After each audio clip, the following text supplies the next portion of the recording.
طبعا انتوا مستغربين احنا بنصور بالليل ليه؟ الحقيقه احنا ما بنصورش بالليل ولا حاجه، احنا بنصور في عز النهار، ولكن دي ميزه من مميزات الشطر.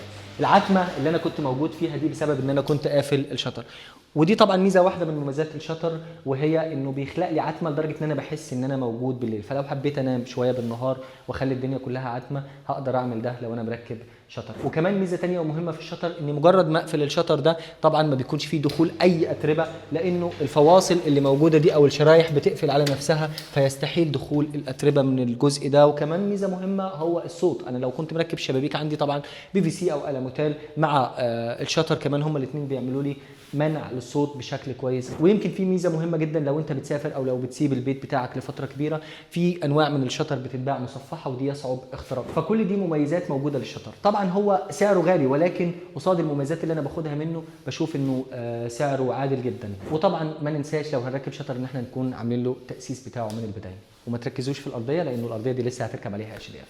مع السلامه.